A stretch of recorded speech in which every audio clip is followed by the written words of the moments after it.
Now we're going to talk about how to get more ideal customers. That's a great thing. I don't think anybody would say they wouldn't want to have more ideal customers. So we go out in the marketplace and we're trying to get customers, and I'm suggesting that we start to focus on getting more ideal customers. Now, most of the time when I'm working with a client, I ask them, how many ideal customers do you actually have? And they'll say, well, we have maybe 100 clients or customers. And I say, well, how many of them are ideal? I said, well, maybe 5. I said, okay, so out of the 100 customers, only 5 are ideal, and the other 95 are whatever, not so great, right? Yeah. I said, how come you don't have so many ideal customers? Like, what's going on? And they don't really have an answer to it. They just say, well, that's how it's turned out. And I think the reason it's turned out that way is because we never made it a concerted effort to get more ideal customers. And so that's what I'm suggesting we start to do, is make it a campaign to do that. Now, we're not going to get rid of anybody. We're not going to fire anybody. There's no risk here at all. We're just going to start looking for more ideal customers and figure out the best way to do that. And what I found is that when people make it a campaign, they go from having, let's say, 5 to having over time maybe 50. And that's completely transformative in their business. And what I've learned is that the quality of your business is not so much dependent on the quality of your products and services and the quality of your team and so on, which are all good things, but it's actually based on the quality of your customers. So I'll reiterate that. The quality of your business is based on the quality of your customers. And just think about that. If you have more ideal customers, then your business becomes an ideal business, right? You end up making more money, you have higher profit margins, you're actually less hassle, less stress, your business runs more efficiently, and so on. But let's just talk a little bit about why we don't have that situation and why we're so, have so few perhaps ideal customers. And the problem is that when we start a business, typically, we just need customers, like whoever, just to make some money, to get it going, right? So we just take on everybody. And that's what I did. Initially, I started my business many years ago. I just took on any business I could get, anything to make a buck. I just really thought of it that way. Anything for a buck. So I would take on anything I could get and, put that money in the bank. Now that was good to get the business started. But at a certain point, I realized, okay, this is not going to take me to the next level. Because now I had about, in my case, like 100 clients. And once again, I only had like 5 ideal ones. So the other ones were just a dog's breakfast, all kinds of different things.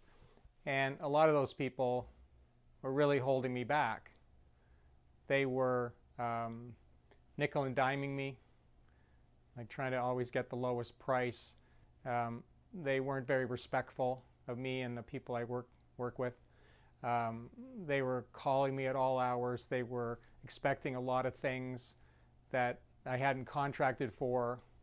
It was just a very unpleasant thing. And and also, I had to chase them down for money. Let's not forget about that one, because they weren't paying their bills on time, and some of them didn't pay their bills at all. And I got stiffed. So that sucked, right? And I was like, okay, I'm not going to put up with this anymore. So what I decided to do was make it a campaign to get more ideal customers. And this is what I'm suggesting you do, is begin with step 1. So step 1 is more of a idea in your head, is to say, I'm going to really have 2 kinds of businesses. I'm going to have the one for the ideal customers, and I'm going to have this other one over here for the non-ideal customers. So we're going to sort of split the company into 2. Now, we're not firing anybody, because that wouldn't be smart. But as we go forward, we're saying, I'm just going to look for these ideal people. And I'm going to make it a campaign for that. And so what happens is, over time, is once you get, let's say, the 50 ideal customers, then the other ones that are not ideal, they start to drift away. They end up going away by attrition. Maybe you do fire a few of them, but you're not putting all your effort into that anymore. And at a certain point, you have a completely different kind of business. So it really is just about having that mental framework to to guide you. Now, the next thing is to say, well, how do I get more ideal customers? Well, the first thing you have to do is say, what is my definition of that? So in my case, I think of it as I'm looking for entrepreneurs and business owners primarily that are ambitious, like they want to do big things, but they also have good intentions. So they're not trying to do something really horrible in the world that I don't agree with. So they have good intentions. They're also open to new ideas. They're willing to try new things.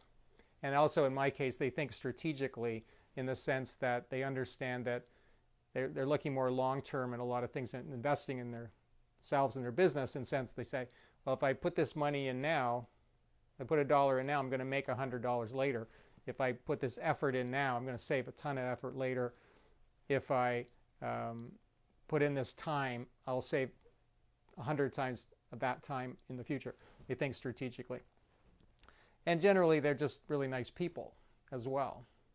So I've just made it my goal to only work with those people. So I've got a good definition of that, and I have certain people I use as a model in my mind to say, oh, if they're like that, then I know that they're good. And I also use a little analogy. I say that prospects and clients are either green lights, yellow lights, or red lights. And really, I'm talking about prospects mostly.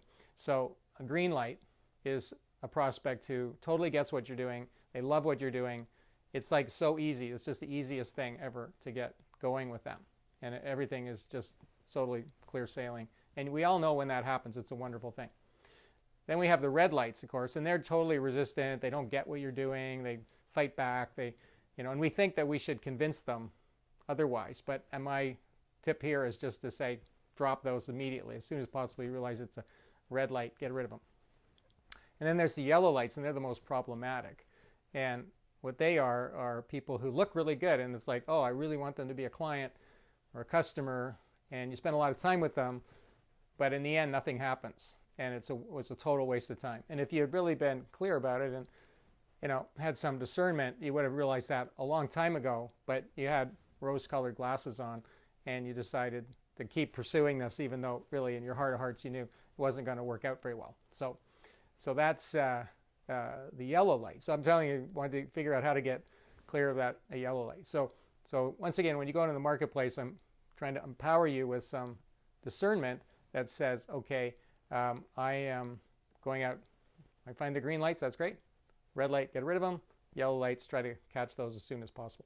Because if you're able to catch the yellow lights and the red lights quickly, then you have more time to pursue looking for the green lights. Now, the thing is that all you need is like 50 of them. Maybe you only need 25. That's not that many. Now, there's this misconception to say, well, the reason why I only have 5 ideal ones is because there are not that many of them out there. And I say, no, that's not true. What actually is the problem is you're not looking for them, and you're so bogged down dealing with all these other lousy people, companies, that they're taking up all your bandwidth, so you don't even have time to go after the green lights. There's plenty of green lights out there, but you gotta free up your time and your energy to go and find them. Like there's 7 billion plus people in the world, so that's all. You only need 25 or 50 of them to make a great business. So they are definitely out there. Like in my case, I started off with the 5, and since I made this a concerted effort, I've personally found 1,500 of them. So what I'm rounding up to, 1,500 members in my program, all ideal green light people. And our company, all the other coaches that have been involved with our business, it's approximately 5,000 and growing number of ideal people. So they're out there. So we want to free up our time to go out there. Now, another idea that I find is really useful when we're looking for these people is to use what I call enthusiastic low expectations, or optimistic low expectations. So that sounds weird, right? So what I do is I'm very optimistic, I'm very enthusiastic when I meet people that this particular person or company might be a green light. So I'm very enthusiastic. This could be it. But I have low expectations that any particular company or person will be that. So I think, well, maybe only 1 out of 10 that I meet will end up being green. But I am enthusiastic about it because I know if I keep going, I'm going to find that 1 out of 10. And I'm going to get them to be a member of my program. So I have to maybe talk to 9 yellow lights and red lights, but I only talk to them in a very short time. I'm just trying to figure that out. And then I move on really fast, like bang, I'm gone. Don't waste a second. And then I keep going and I find the green lights. And there's plenty of them out there if I'm doing it this way. So I have enthusiastic, low expectations. So that's what you do. Because otherwise you're just going to get all depressed about, well, 9 out of 10 are terrible. And that really is discouraging if you say it that way.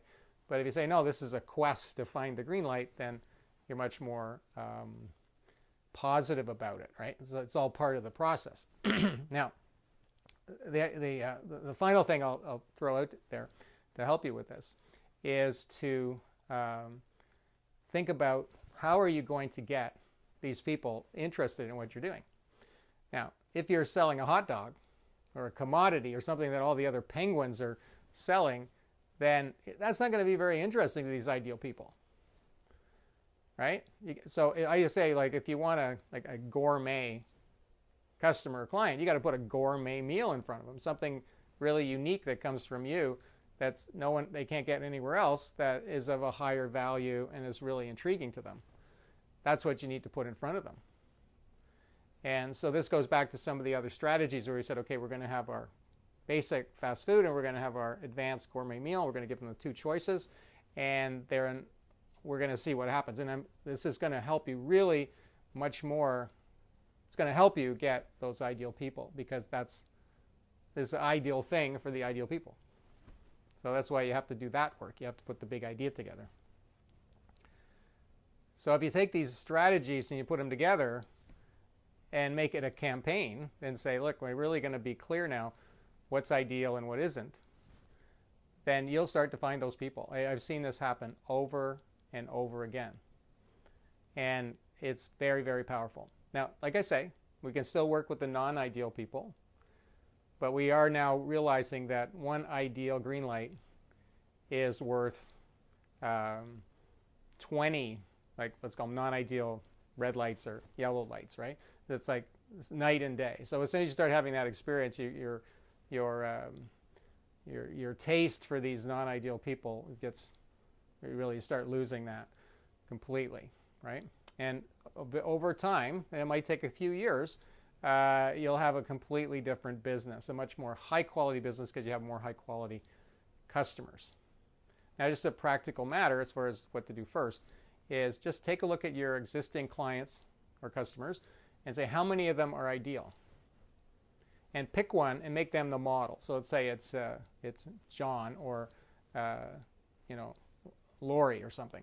That's the person. So we say, I want to find more people like that, right? I want to find more people like that. And then maybe there's a company. But I always think of it, even if it's a company, there's a person typically that you deal with at the company. So person and company. So then you say, okay, now then imagine what would happen if you had like 50 or 100 of these people like them. What would that be like? And I keep that in your mind. Make that your vision. What would that be like? What would your business be like? And of course, you'd be like, wow, that'd be incredible. We'd be making so much money. We'd be growing our business. It'd be incredible. We'd be having more fun. I'd be less stressed, probably more time off. I mean, it really is remarkable when you start imagining it. So why wouldn't you pursue such a thing? That's what you need to do. And then just split your business into 2. The ideal people over here, and the non-ideal people over here. And just start saying, let's get more ideal people. And not kid ourselves, like say we get a new customer, but they're non-ideal, and go, yay, let's have a party. No, you say, well, that's fine, but that's not really the future. The future is, let's get an ideal. And we get one of them, ring the bell, set up the fireworks, have a celebration, got an ideal person. That would be the way. Okay, so I hope that's helpful to you. It's been very helpful to me, these thinking, and also to hundreds and hundreds of our members have used this way of thinking now and have created much better businesses. So I hope to hear good things from what you're doing. Now, just as a reminder, if you want to work on some of this with me, you can do that. And I don't charge anything. I can spend an hour with you during a big idea conversation, and I can help you work on your big idea and how you would get more ideal customers. So if you want to do that, you can just click on one of the links or send me an email or give us a phone call, and we'll set up a time to have that 1 hour big idea conversation. Okay, thank you.